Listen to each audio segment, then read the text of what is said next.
career experience. I'm going to just give a brief overview of the syllabus and a couple of the housekeeping things that you should pay attention to.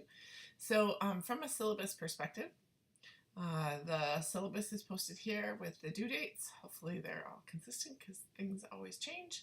The syllabus test is here for you to take, so just to make sure that you review the syllabus, that's for my information. And then learner information sheet, this just gives me an idea of what your goals are, what you're planning on doing.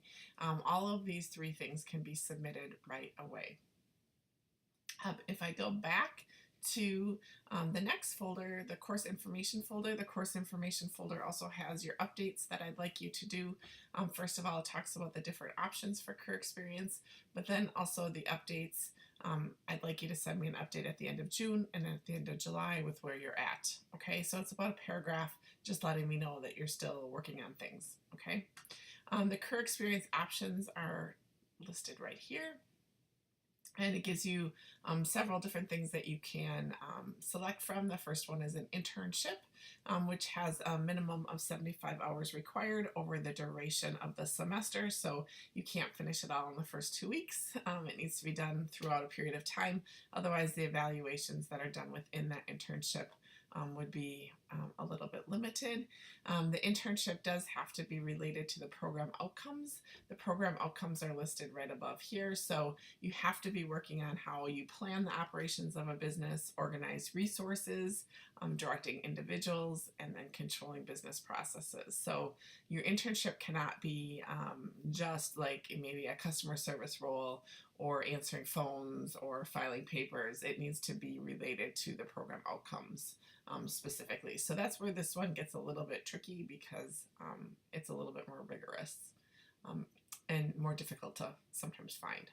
Field research is another option where you interview a minimum of 5 individuals working at different businesses to get more of an in-depth look at different companies around the area that you might be interested in doing. It's a report type of project, and you will be also asking questions related to the 4 different outcomes. Service learning is related to internship, but it's really for a nonprofit organization. So you could definitely do a service learning project.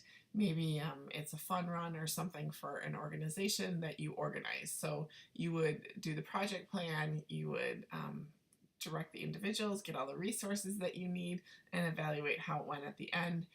Should be 75 hours worth of time, I would imagine, to plan anything like that. So it's very similar, falls into the same kind of construct as an internship, but it's something that might be a little bit easier for you to find an option to do. Also looks amazing on a resume. International experiences for those of you doing study abroad this May, and that is related to that trip that's already coming up and planned. And then a capstone is maybe a project of some sort that you could talk to me about doing if you have something in mind that would relate to those program outcomes and be a demonstration of the work that you've done.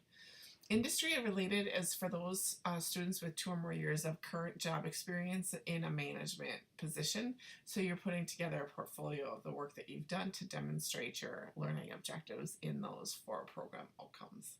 So those are the options for you to pick from, and I will create some videos that will go into more detail and more learning on each area. Thanks.